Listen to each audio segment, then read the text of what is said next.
नमस्कार, स्वागत है आपका हमारे YouTube चैनल लोक सृजन नॉलेज वर्ल्ड पर। और आज हम नंबर सिस्टम का एक पार्ट लेकर आए हैं, रिमाइंडर यानी कि शेषफल पर बहुत क्वेश्चन बनते हैं नंबर सिस्टम के अंदर। जैसे सबसे पहले हम कुछ बात जान लेंगे कि आप सभी जानते हैं कि यदि मैं 12 को भाग दूं 5 से तो 5 दूनी 10, रिमाइंडर बचेगा 2। तो हम ये जानते हैं कि इस चीज को हम क्या बोलते हैं, डिविडेंड यानी कि भाज्य।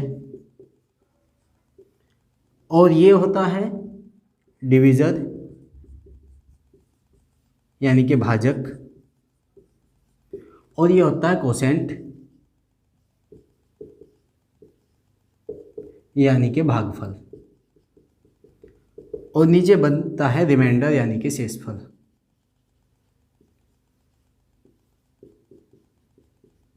रिमाइंडर यानी शेषफल।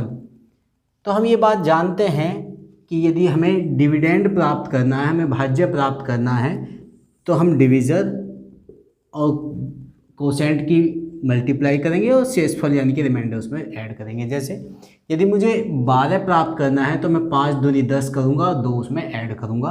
तो मैं कहूँगा कि 5 गुणा 2 प्लस 2, तब जा कर के हमें डिविडेंड मिलेगा। तो हमने ये बात जानी कि भाज्य यानी कि डिविडेंड, इसे बड़ा डी से संबोधित कर दूँ मैं, कि डिविडेंड इक्वल होता है divisor into quotient plus remainder. ये बात हमने जानी। इस बेस पे हम एक क्वेश्चन लेंगे, एक छोटा सा क्वेश्चन है, अधिकतर एग्जाम में देखने को मिलता है। जैसे कि आप देख रहे हैं, ये a number being successively divided by 2, 3 and 7 leaves remainder 1, 1 and 6 respectively. Find the remainder if the number is divided by 42. Hindi वालों के लिए समझने के लिए मैं इस क्वेश्चन को हिंदी में लिख देता हूँ। क्वेश्चन है, जब एक संख्या को, ये क्वेश्चन है, ये हिंदी वालों के लिए मैं पढ़ देता हूँ एक बार। जब एक संख्या को क्रम से 2, 3 और 7 से उत्तरोत्तर भाग दिया जाता है तो क्रम से 1, 1 और 6 शेष बचता है। यदि इसी संख्या को 42 से भाग दिया जाए तो क्या शेष फल होगा। तो उत्तरोत्तर का अर्थ मैं बता दूं कि एग्जामिनर ये बोलता है कि कोई संख्या है जिसे पहले 2 से भाग दिया गया, 2 से भाग देने के बाद, जैसे कोई संख्या है उसे 2 से भाग दिया गया, भाग देने के बाद जो भी कुछ आया उसको फिर उसने 3 से भाग दिया। और जब इस संख्या को उसने 3 से भाग दिया तो 3 से भाग देने के बाद जो भी कुछ आया उसे उसने फिर 7 से भाग दिया है। जब 7 से भाग दिया तो फिर वो कहता है कि 2 से भाग देने पर 1, 3 से भाग देने पर 1 और 7 से भाग देने पर 6 शेष बचते हैं। तो पूछता है कि यदि उसी संख्या को मैं 42 से भाग दे दूं तो क्या शेषफल होगा। तो इसे निकालने के लिए हम क्या करेंगे, अभी हमने जाना कि जब हमने 2 से भाग दिया तो रिमाइंडर बचता है 1, फिर हमने भाग दिया 3 से तो रिमाइंडर फिर भी बचा 1, ऐसा कहा गया है। फिर जब हमने भाग दिया 7 से तो रिमाइंडर बचता है 6।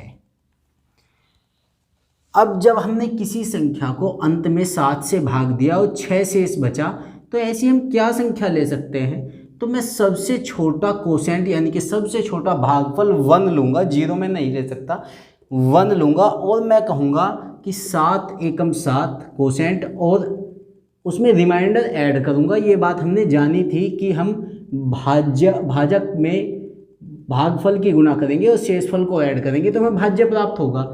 यानी कि डिवीजर के साथ हम कोसेंट की मल्टीप्लाई करके रिमाइंडर को ऐड करेंगे तो हमें डिविडेंड मिलेगा। तो 7 एकम 7 और 6 13, यानी कि वो संख्या लास्ट जो संख्या थी वो 13 थी, जिसे 7 से भाग देकर 6 शेष बचा था। फिर हम क्या करेंगे कि 13 थी 39 और 1 40, दूसरे नंबर पे संख्या वो 40 थी जिसे 3 से भाग दिया गया था और 1 शेष बचा था। फिर हम कहेंगे 40 दूनी 80 और 1 81, यानी कि हम ऐसा मान लेंगे, एक्चुअल नंबर नहीं है, ऐसा मान लेंगे कि वो सबसे पहली संख्या 81 थी जिसे 2 से भाग दिया गया था। वो ही संख्या 81 है जिसे एग्जामिनर कह रहा है कि 42 से भाग दिया जाए तो क्या शेष बचेगा। अब आप बता सकते हैं, एग्जामिनर इसमें आपसे ये नहीं पूछेगा कि वो संख्या क्या थी, एग्जामिनर आपसे ये ही पूछेगा कि किसी विशेष संख्या से उसे भाग दिया जाए तो क्या शेष बचेगा। अब हम बता सकते हैं कि यदि 81 को डिवाइड किया जाता है 42 से तो हम बता सकते हैं कि उसमें कितना शेष बचेगा। तो उसमें हम बताएंगे कि कितना शेष बचेगा, उसमें 39 शेष बचेगा। कितना शेष बचेगा? 39। हाँ, यदि एग्जामिनर एक्चुअल नंबर पूछे फिर हम क्या करेंगे तो देखते हैं। अगर एग्जामिनर आपसे एक्चुअल नंबर पूछे तब क्या होगा, तब सवाल थोड़ा सा चेंज हो जाएगा। यदि मैं यहाँ से इन्हें चेंज कर दूँ, दूसरा सवाल बना लेंगे 7 2, यहाँ पे रख दिया मैंने 5, और ये भी रिमाइंडर भी मैं चेंज करता हूँ 4 1 और 2, ऐसा करता हूँ। और यहाँ पे एग्जामिनर कहता है 30, और इसमें एक बात एग्जामिनर को जोड़नी पड़ेगी, एक बात एग्जामिनर जोड़ देगा कि यदि यहाँ पे एक बात ऐड कर देगा, यदि अंतिम भागफल कुछ भी अपनी तरफ से रख देगा, 2 3 4 5 कुछ भी, यदि अंतिम भागफल 2 हो और उस संख्या को 30 से भाग दिया जाए तो क्या शेषफल होगा। तो अब हम क्या करेंगे कि 7 से डिवाइड किया गया, रिमाइंडर कितना बचा 4, 7 से डिवाइड किया गया, रिमाइंडर बचता है 4, फिर उसे 2 से डिवाइड किया गया, उस संख्या को नहीं उसके भागफल को यानी कि कोसेंट को भाग दिया गया, फिर रिमाइंडर बचता है 1, फिर 5 से भाग दिया गया तो रिमाइंडर बचता है 2। अब हम यहाँ पर 1 नहीं रखेंगे क्योंकि एग्जामिनर ने ये कह के दिया है कि अंतिम भागफल, अंतिम कोसेंट जो है वो कितना है, वो 2 है, तो यहाँ पे हम 2 रखेंगे। अब हम कहेंगे 5 दूनी 10 और 2 12, अब 12 दूनी 24 और 1 25, 12 दूनी 24 और 1 25, पहले हमने किया था 5 दूनी 10 और 2 12, फिर 12 दूनी 24 और 1 25, और 25 सत्ते 175 और 4 179, यानी कि वास्तव में वो जो संख्या है, एक्चुअल नंबर जो है जिसे ये सब डिवाइड कर, जिसे 7 से डिवाइड करना शुरू किया था और वो 30 से डिवाइड करने के लिए बोल रहा है, वो नंबर जो है वो 179 है। तो अब हम बता सकते हैं कि यदि 179 को 30 से डिवाइड करना है तो कितना शेष बचेगा, 3 6 18 है, यानी कि 1 कम है, तो हम कहेंगे 29 शेष बचेगा।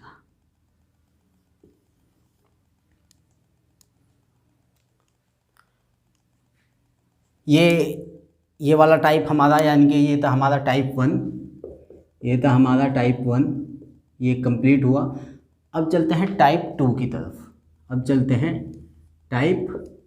तरफ।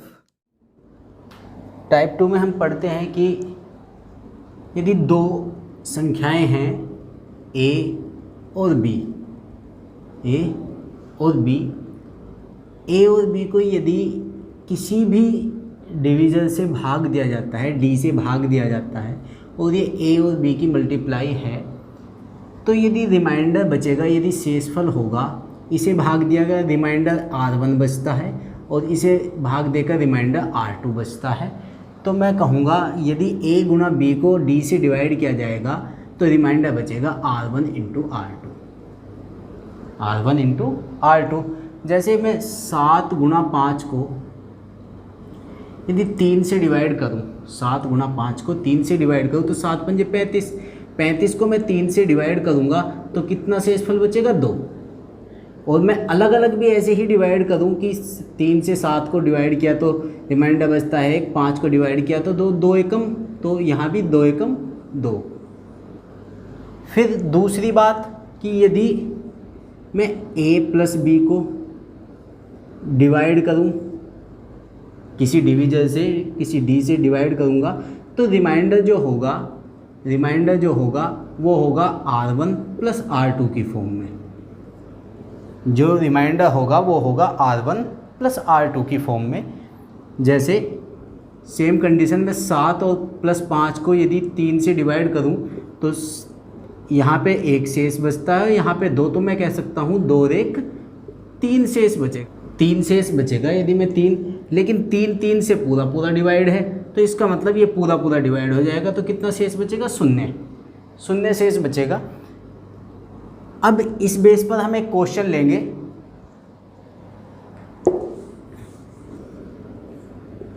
जैसे मुझे इस टर्म्स को, ये एक बड़ा सा क्वेश्चन है, तेरह से डिवाइड करना है, बताना है कि यदि पूरी संख्या को इन सब की गुणा करो, 13 से डिवाइड करो, तो क्या शेष बचेगा, क्या शेषफल होगा। तो मैं ये नहीं करूँगा कि पूरी टर्म्स की गुणा करूँ, मल्टीप्लाई करूँ और फिर 13 से डिवाइड करूँ, नहीं। तो मैं ऐसे ही कह दूँगा कि इसे भाग देंगे तो 2 शेष बचता है, 13 निम्मा 117 होता है, तो शेष बचेगा कितना? 2।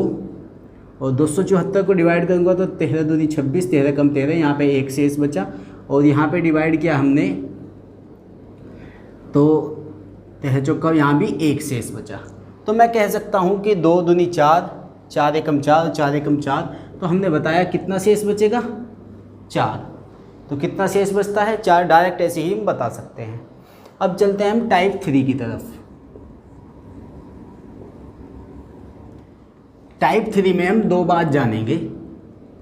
नंबर 1 कि यदि मैं 14 को डिवाइड करता हूँ 10 से, 14 को डिवाइड करता हूँ 10 से, तो रिमाइंडर बचता है, यानी कि शेषफल बचता है 4। लेकिन यदि मैं इसे छोटा कर लूँ, 2 से डिवाइड कर दिया, 2 सत्ते 14, 2 पंजे 10, अब मैं 5 से 7 को भाग दूँ तो रिमाइंडर कितना बचा? 2। रिमाइंडर कितना बचा? 2। तो हमने ये बात देखी कि जैसे ही यदि हमने 2 से इन संख्या को डिवाइड किया तो रिमाइंडर भी 2 से डिवाइड हो गया। तो हमने देखा वो 4 से कितना बन गया? 2 बन गया, यानी कि रिमाइंडर भी 2 से डिवाइड हो गया। तो हमें बाद में उस 2 से गुणा करके बताना पड़ेगा कि रिमाइंडर वास्तव में कितना है? 4। जैसे मैं यदि 18 को डिवाइड करूं 8 से, 18 को डिवाइड करूं 8 से, तो मैं कह सकता हूं रिमाइंडर यानी कि शेषफल 8 दूनी 16, शेषफल कितना बचेगा? 2। और यदि मैं इस 2 से डिवाइड किया, ये आया 9, और 2 से इसे डिवाइड किया 4। यदि मैं अब डिवाइड करूंगा 9 को 4 से, तो शेषफल कितना बचेगा? 1। रिमाइंडर कितना बचा? अब 1। तो जैसे ही मैंने इन दोनों संख्याओं को 2 से डिवाइड किया तो रिमाइंडर भी 2 से डिवाइड हो गया। ये था पॉइंट नंबर 1। तो हमें बाद में जिससे हमने ये जाना कि जिससे हमने डिवाइड किया था, वास्तव में उसमें उतने की ही गुणा करके हमें बताना पड़ेगा कि वास्तव में रिमाइंडर कितना होगा। अब चलते हैं हम टाइप 2 की तरफ। सॉरी, टाइप 3 में पहली बात थी और ये दूसरी, पहला टॉपिक था और ये दूसरा टॉपिक। ये टाइप 3 में इसे नाम देता हूँ मैं नेगेटिव रिमाइंडर। नेगेटिव, आप नेगेटिव रिमाइंडर कैसे निकालते हैं? जैसे मैं 23 को डिवाइड करूँ, 23 को डिवाइड करता हूँ 5 से, तो एक शेष बचता है 3 और एक शेष बचता है -2। एक शेष बचता है 3 और एक शेष बचता है -2। तो हमेशा शेष वो ही बचाना चाहिए जो नज़दीक हो। तो बाद में मैं भाजक से यानी कि डिविजन से इसे माइनस करके बता सकता हूँ 5 - 2 कि वास्तव में शेषफल कितना होगा? 3। जैसे यदि मैं 64 को डिवाइड करूँ 13 से, 64 को डिवाइड करूँ मैं 13 से, तो एक शेष बचता है 12 और एक शेष बचता है -1। 13 पंजे 65, एक कम है ये, तो इसे इसलिए मैं कहूँगा क्या बचेगा शेषफल? -1। तो अब मैं 13 में से -1 करके बता सकता हूँ कि वास्तव में शेषफल, वास्तव में रिमाइंडर कितना होगा? 12। उम्मीद है ये बात समझ में आई होगी। अब एक क्वेश्चन लेंगे हम। एक सवाल है आपके सामने कि 57, 65, 34 और 164 को यदि मैं 100 से डिवाइड करूँ तो रिमाइंडर कितना होगा? शेषफल कितना होगा। तो अब हम क्या करेंगे, इसे थोड़ा छोटा कर लेंगे। जैसे मैंने सबसे पहले मैं करता हूँ, मैंने इसे 4 से डिवाइड किया, 4 से डिवाइड किया, ये आता है 25, और 4 से इसे डिवाइड किया, 4 चौक 16, 4 एकम 4। फिर मैंने 5 से इसे डिवाइड किया, 13 पंजे 65, और 5 से इसे डिवाइड किया, 5 पंजे 25। तो हमने 2 चीज़ से डिवाइड किया है, ये बात हमें ध्यान रखनी है। हमने एक 4 से भी डिवाइड किया है और एक 5 से भी डिवाइड किया है, यानी कि हमने 20 से डिवाइड किया है। तो इस 20 की हमें बाद में गुणा करके बताना पड़ेगा कि शेषफल इतना बचेगा। अब हम यदि मैं 5 से इसे डिवाइड करूँ तो शेषफल कितना बचता है, 2। 13 को डिवाइड करूँगा मैं 5 से तो 2 तरह के शेषफल बचते हैं, एक 3 बचता है और एक शेषफल बचेगा -2। और यदि मैं 34 को डिवाइड करूँगा तो शेषफल बचता है -1, यानी कि 5 7 35, एक कम है इसलिए -1। 41 को मैं 5 से भाग दे दूँ तो एक शेष बचा, 5 8 40, 1।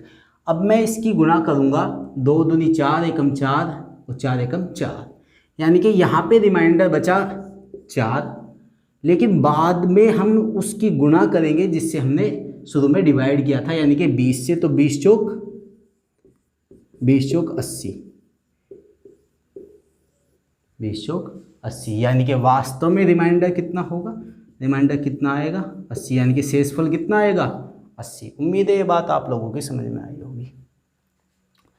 चलते हैं टाइप 4 की तरफ। अब चलते हैं हम टाइप 4। टाइप 4 में हम बात करते हैं, यदि कोई नंबर है x, कोई संख्या है x, यदि मुझे x को x से ही डिवाइड करना है तो x से वो पूरा डिवाइड होगा, कोई शेष नहीं बचेगा। यदि मैं इसमें एक नंबर ऐड और कर दूँ a, तो ये a ज़्यादा हो गया तो रिमाइंडर भी कितना बचेगा, a।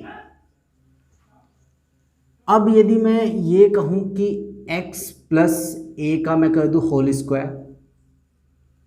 स्क्वायर, तो अब ये x से डिवाइड करना हो तो रिमाइंडर कितना बचेगा, a स्क्वायर। क्यों बचेगा कि यदि मैं x प्लस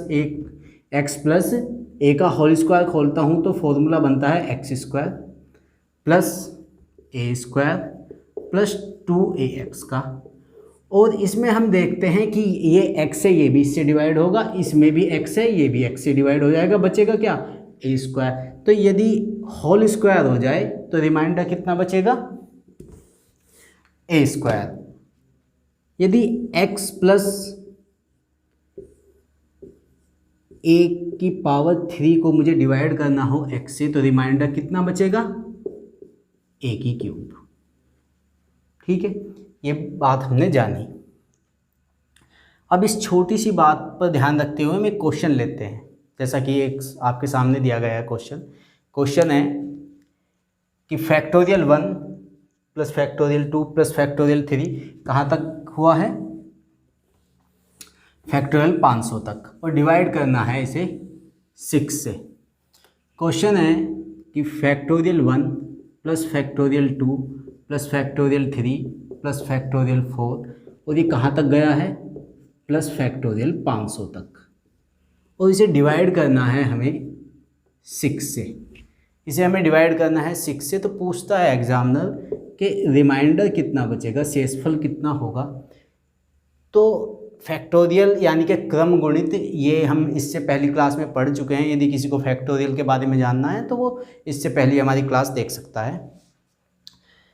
अब हम ये जानते हैं कि जितने भी 2 से बड़े फैक्टोरियल है सभी के अंदर 6 आएगा, सभी के अंदर 6 आएगा। जैसे फैक्टोरियल 3 का क्या मतलब होता है, 3 गुणा 2 गुणा 1। फैक्टोरियल 4 का मतलब होगा 4 गुणा 3 गुणा 2 गुणा 1। तो सभी के अंदर 6 आएगा, 3 दूनी 6, 3 दूनी, सभी के अंदर 6 आएगा। यानी कि 2 से बड़े जितने भी फैक्टोरियल हैं सभी 6 से डिवाइड होंगे। तो यहाँ तो कोई शेष नहीं बचेगा। बचेगा क्या, फैक्टोरियल 2, 2 गुणा 1 और 1, यानी कि 2 और 1 3। कितना शेषफल बचेगा, 3। तो रिमाइंडर कितना आया हमारा, 3। उम्मीद है ये बात भी आपको समझ में आई होगी। एक क्वेश्चन और लेंगे हम। क्वेश्चन दिया गया है आपके सामने कि when A number n is divided by a divisor d leaves a remainder 5 and n square is divided by d leaves a remainder 1. How many values are possible for d? ऐसा आपके सामने दिया गया है। हिंदी में मैं बता दूं कि एक संख्या है n, उसे d से भाग दिया जाता है तो शेषफल 5 बचता है। जब n स्क्वायर को d से भाग दिया जाता है तो शेषफल 1 बचता है। तो d के ऐसे कितने मान संभव है? d के कितने मान संभव है? तो हम देखते हैं कि जब n को डिवाइड किया गया d से, जब n को डिवाइड किया गया d से, तो शेषफल रिमाइंडर कितना बचा? 5। अभी अभी हमने ये बात जानी थी कि यदि किसी नंबर का स्क्वायर हो जाएगा, यदि किसी नंबर का स्क्वायर हो जाएगा तो रिमाइंडर का भी स्क्वायर हो जाएगा। रिमाइंडर कितना हो जाएगा? 25। लेकिन एग्जामिनर ने यहाँ बात बदल दी और एग्जामिनर बोलता है कि इस बार जो रिमाइंडर है ना वो 25 नहीं है, रिमाइंडर है 1। रिमाइंडर है 1। तो इसका मतलब ये है कि जिस संख्या ने 25 को भाग दिया होगा और शेष 1 बचा होगा, शेष 1 बचा होगा, तो इसका मतलब ये है कि वो संख्या 24 हो सकती है। वो संख्या 24 का मल्टीपल, 24 का फैक्टर यानी कि 12 हो सकती है, 8 हो सकती है, 6 हो सकती है ना। लेकिन 4 नहीं हो सकती, 4 नहीं हो सकती क्योंकि उसका शुरू में रिमाइंडर कितना आया था? 5। तो यानी कि संख्या 5 से छोटी नहीं हो सकती। तो हम देखते हैं 1 2 3 4 कितने मान संभव है? कितने मान संभव हुए? 4। तो डी के 4 मान संभव है। थोड़ा आगे बढ़ते हैं, 1-2 क्वेश्चन। यदि एग्जामिनर आपसे कहे कि 75 की 75 की पावर है 65 प्लस 35 और इसे डिवाइड करना है 76 से, तो एग्जामिनर आपसे पूछने लगे कि कितना रिमाइंडर बचेगा, कितना शेष बचेगा। कि यदि ऐसा है कि a की पावर हम करते हैं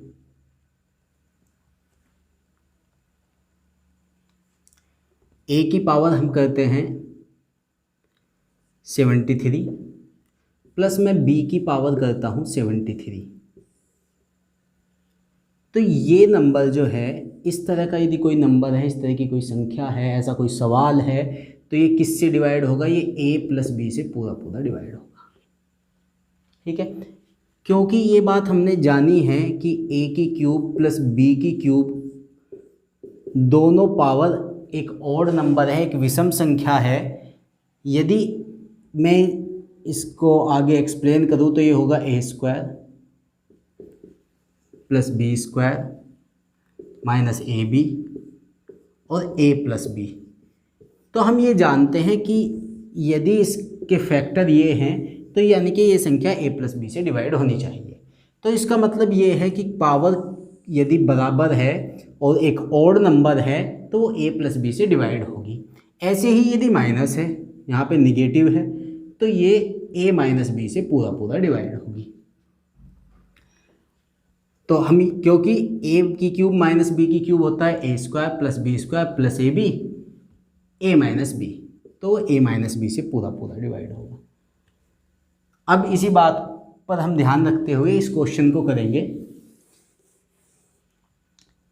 पहला तो हम ऐसे कर सकते हैं कि 75 को मैं लिख सकता हूँ कि 76 माइनस 1, 76 माइनस 1 की पावर 65 प्लस 35 76।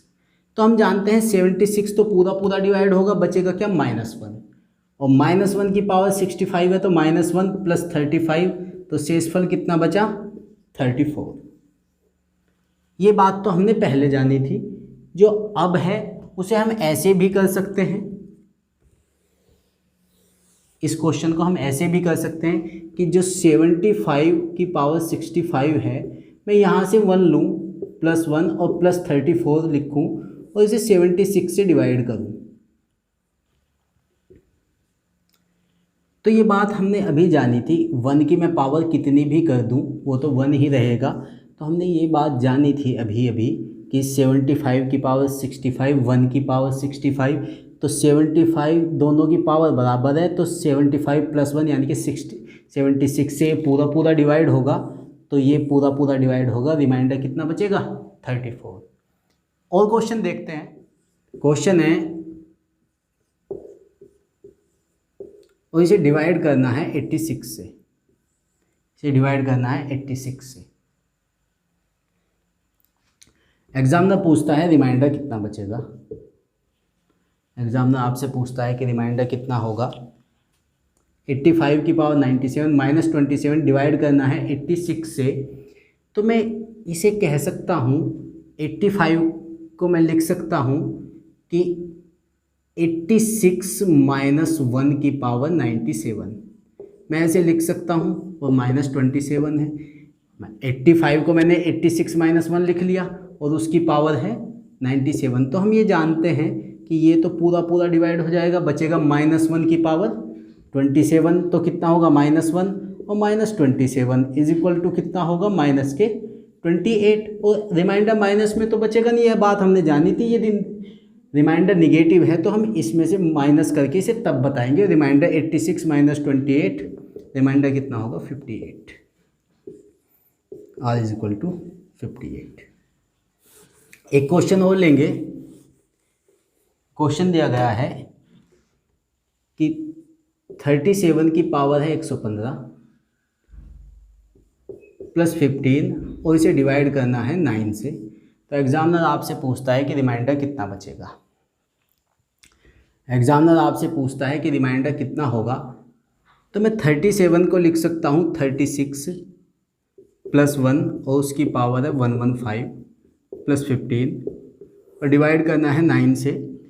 तो इस 36 तो पूरा डिवाइड होगा, बचेगा क्या 1 की पावर कितनी है 15, 115 है, तो 1 + 15 कितना बचा 16, यानी कि 9 से डिवाइड करने पर 16 तो शेष नहीं बच सकता। तो हम 9 से फिर एक बार डिवाइड करेंगे इसे और शेष कितना बचेगा, रिमाइंडर कितना बचेगा 7। तो उम्मीद है कि रिमाइंडर थ्योरम यानी कि शेषफल की ये बातें आपकी समझ में आई होगी। तो मिलते हैं नेक्स्ट वीडियो में, तब तक के लिए नमस्कार।